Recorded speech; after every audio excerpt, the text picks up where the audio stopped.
Okay. Now, sure prediction. Now, 8 mark essay question. We microeconomics in the first 3 chapter important essay questions. We discuss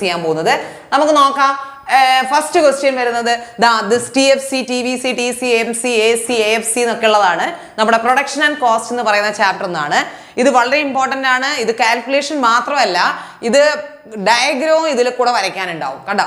അങ്ങനെയാണ് സാധാരണ question ചോദിക്കാറ്. TFC, TVC, TC അല്ലെങ്കിൽ SMC and SAC ഇതിൽ ഏതെങ്കിലും diagram ആണ് സാധാരണ വരയ്ക്കാറ്. Now comes output first കോളത്തിലുണ്ട്, നമുക്ക് TC തന്നിട്ടുണ്ട്. അപ്പോൾ നമുക്ക് ബാക്കി എല്ലാ കോളങ്ങളും നമുക്ക് ഫിൽ ആക്കണം. അപ്പോൾ ആദ്യം നിങ്ങൾ നോക്കേണ്ടത് ഔട്ട്പുട്ട് 0 ആവുമ്പോൾ ഒന്നും നോക്കണ്ട, TVC അങ്ങോട്ട് പോയിട്ട് എന്ത് എഴുതുക, 0 അങ്ങോട്ടേക്ക് എഴുതുക. ഓക്കെ, ഔട്ട്പുട്ട് 0 ആവുമ്പോൾ എപ്പോഴും ടോട്ടൽ വേരിയബിൾ കോസ്റ്റ് എന്തായിരിക്കും, 0 ആയിരിക്കും. അപ്പോൾ TC കാണാനുള്ള ഫോർമുല, എല്ലാത്തിനും ഫോർമുല നോക്കിക്കോളുക. TC കാണേണ്ട ഫോർമുല TFC പ്ലസ് TVC എന്നാണ് ഫോർമുല. അപ്പോൾ ഇവിടെ ഒരിക്കൽ 20 കിട്ടിക്കഴിഞ്ഞാൽ, ഇപ്പൊ നോക്കുക 20 പ്ലസ് 0 ആണ് 20. ഒരിക്കൽ TFC 20 കിട്ടിക്കഴിഞ്ഞാൽ ബാക്കി എല്ലാം എന്ത് തന്നെയാണ്, 20 ആണ്. ഇനി നിങ്ങൾ TC നിന്ന് TFC അങ്ങോട്ട് മൈനസ് ചെയ്താൽ ഇത് കിട്ടും, ഇത് 40 ആണ്. നോക്കിയേ, 20 പ്ലസ് 40 ആണ് 60.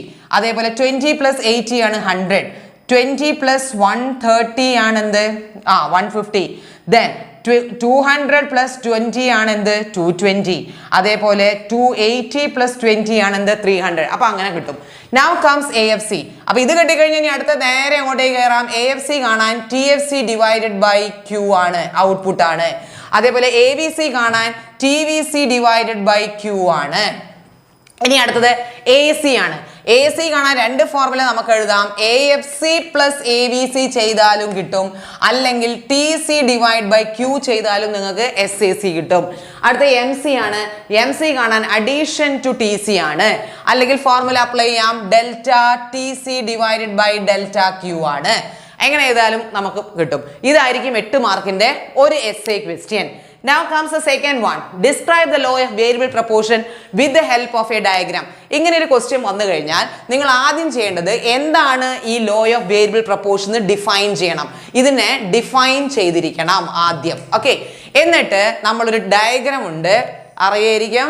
This is total product curve അല്ലേ, ഇത് ടോട്ടൽ പ്രോഡക്റ്റ് കർവ് ആണ്. അതേപോലെ നമ്മളൊരു മാർജിനൽ പ്രോഡക്റ്റ് വരയ്ക്കുക, ദിസ് ഇസ് TP വരയ്ക്കുക. പിന്നെ നമ്മൾ എന്ത് ചെയ്യുക, ഒരു APയും വരയ്ക്കുക. അങ്ങനെ നമ്മൾ ഈ ഡയഗ്രാം വെച്ചുകൊണ്ട് നമ്മൾ എന്ത് ചെയ്യണം, ഈ ഒരു സംഭവം നമ്മൾ എക്സ്പ്ലെയിൻ ചെയ്യണം. ഇതിനെ നമ്മൾ ഇവിടെ ഇങ്ങനെ സീ ദിസ്, ഓക്കെ, ഇതിങ്ങനെ കൂട്ടിമുട്ടി ഇവിടെ ഇങ്ങനെ ഫസ്റ്റ് സ്റ്റേജ് ആണ്, ഇത് സെക്കൻഡ് സ്റ്റേജ് ആണ്, ഇത് തേർഡ് സ്റ്റേജ്. അങ്ങനെ ഓരോ സ്റ്റേജിനെയും പ്രത്യേകതകളും നമ്മൾ എഴുതണം. Now next one, write down. നമ്മുടെ ബഡ്ജറ്റ് ലൈനിനെ ബേസ് ചെയ്തിട്ടായിരിക്കും അടുത്ത ഒരു ക്വസ്റ്റ്യൻ ചോദിക്കുക. ബഡ്ജറ്റ് ലൈൻ സെക്കൻഡ് ചാപ്റ്ററിന് വളരെ ഇമ്പോർട്ടൻ്റ് ആയിട്ടുള്ള എല്ലാ ക്വസ്റ്റ്യനും അതിനകത്ത് ഉണ്ടാവും, കാരണം വെയിറ്റേജ് ഉള്ള ചാപ്റ്റർ ആണ്. അപ്പോൾ ബഡ്ജറ്റ് ലൈനിന്റെ ഒരു സാധനവും നമുക്ക് വിടാനില്ല. ബഡ്ജറ്റ് ലൈനിന്റെ ഇക്വേഷൻ എന്താണെന്ന് എഴുതണം. Okay, equation of the budget line. Okay, now equation നമുക്കറിയാം, P1x1 plus P2x2 is equal to M. ഇതാണ് ബഡ്ജറ്റ് ലൈൻ. ഇനി പറയും ഡ്രോ ദ ബഡ്ജറ്റ് ലൈൻ, അത് പരീക്ഷയ്ക്ക് ചോദിക്കാം. അത് describe optimal choice of the consumer with the help of a diagram. അങ്ങനെ club ചെയ്തിട്ടാണ് ഈ ക്വസ്റ്റ്യൻ ചോദിച്ചിരിക്കുന്നത്. ബഡ്ജറ്റ് ലൈന് ഇങ്ങനെ ഇതിപ്പം വെറും write down the equation of budget line 1 മാർക്കും ഡ്രോ ദ ബഡ്ജറ്റ് ലൈന് 1 മാർക്കും ഒന്നുമല്ല, ഇതിൻ്റെ ഉള്ളിൽ ക്വസ്റ്റ്യൻസ് ഉണ്ടാവും ഇല്ലേ. അതായത് M is equal to 40, P1 is equal to 10, P2 is equal to 5. എന്നിട്ട് എന്ത് ചെയ്യും, ഈ ക്വസ്റ്റ്യൻ ഒക്കെ സോൾവ് ചെയ്യാൻ പറയും. നിങ്ങൾക്ക് വെർട്ടിക്കൽ ഇന്റർസെപ്റ്റ് കാണാനുണ്ടാവും, ഹൊറിസോണ്ടൽ ഇന്റർസെപ്റ്റ് കാണാനുണ്ടാവും, slope of the budget line കാണാനുണ്ടാവും. പിന്നെ അത് വെച്ചുകൊണ്ട് നിങ്ങൾ ബഡ്ജറ്റ് ലൈൻ വരയ്ക്കാനുണ്ടാവും. പിന്നെ ഡിസ്ക്രൈബ് ഓപ്റ്റിമൽ ചോയ്സ്. പിന്നെ optimal choice of the consumer എന്ന് പറയുന്നത് നമുക്കറിയാം. ഇങ്ങനെ നമ്മൾ ആദ്യം ഒരു ബഡ്ജറ്റ് ലൈൻ വരച്ചു കഴിഞ്ഞിട്ട് now we can draw the indifference curve IC1, IC2, IC3 ഇതുണ്ടാവും. ഇവിടെയാണ് ഈക്വിലിബ്രിയം. ഈ ഡയഗ്രാം ഇല്ലാതെ നമുക്ക് കൺസ്യൂമർ ഓപ്റ്റിമൽ ചോയ്സ് നമുക്ക് ചെയ്യാൻ കഴിയത്തില്ല കേട്ടോ. അപ്പോൾ ചിലപ്പം ഇക്വേഷൻ ഈ ബഡ്ജറ്റ് ലൈനെ ടച്ച് ചെയ്തിട്ടായിരിക്കും കുറേ ക്വസ്റ്റ്യൻസ് എസ്സേക്ക് ഉണ്ടാവുക. ഞാൻ നേരത്തെ പറഞ്ഞതുപോലെ വെർട്ടിക്കൽ ഇന്റർസെപ്റ്റ് കാണാനുണ്ടാവും, ഹൊറിസോണ്ടൽ ഇന്റർസെപ്റ്റ് കാണാനുണ്ടാവും. ഓക്കെ, അതേപോലെ സ്ലോപ്പ് കാണാനുണ്ടാവും. ഇതിപ്പോൾ ഓരോന്നിനും ഓരോ മാർക്കായില്ലേ, അങ്ങനെ പരീക്ഷയ്ക്ക് ഉണ്ടാവും കേട്ടോ. അപ്പോൾ ബഡ്ജറ്റ് ലൈനിന്റെ ഞാൻ പറഞ്ഞ പോലെ ഒന്നും തന്നെ വിട്ടുകളയാനില്ല. ബഡ്ജറ്റ് ലൈനിന്റെ എല്ലാ ഭാഗങ്ങളൊന്നും ക്വസ്റ്റ്യൻ ചോദിക്കാറും ചാൻസ് ഉണ്ട്. ഓക്കെ.